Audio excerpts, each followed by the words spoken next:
This is the first dedicated whiskey bar on a Princess cruise ship. Whiskey comes from all around the world. Most people are really surprised to realise that it's not just from Scotland. They range from Japan, Ireland, Indian whiskey, New Zealand, even Tasmania. And it starts from approachable, easy drinking whiskies to more complex and more advanced whiskies. The first step to drinking whiskey is to roll it around the glass and look for the legs on the whiskey. Now these are the drips that form on the sides of the glass. The longer it takes for those drips to form, generally the better quality and the older the whiskey. So nosing your whiskey is holding it up underneath your nose, taking a few light breaths and just slowly familiarising your palate with the whiskey. About 75% of your taste actually comes from the aromatics, and it really familiarises your tongue before you taste it.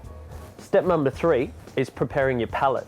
So you take a small sip and roll it round in your mouth, coating the gums, the roof of the mouth, under the tongue, and you find there's a very big difference between that first sip and the second sip.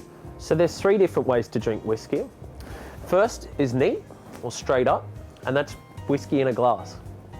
Second, with a couple of cubes of ice. This softens the whiskey down and makes it more approachable.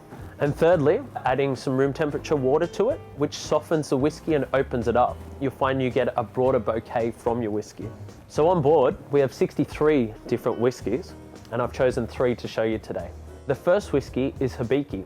It is a Japanese whiskey. Now, Hibiki's a really approachable, easy drinking whiskey and a really good place for someone to start. Hellier's Road is from Burnie in northern Tasmania. It's aged in bourbon barrels for a combination of 6 to 8 years, giving a really crisp and clean tasting whiskey. Taliska's a really unique whiskey. It's from the Isle of Skye off the west coast of Scotland. The Isle of Skye is an incredibly windy, salty place. Now this salt absorbs into the cask and gives it a slight tasting note of salinity. There is a whiskey for everybody, and it doesn't have to be so intimidating. We've got really good bar staff down here which are able to talk you through the whiskies and find one that's appropriate for you.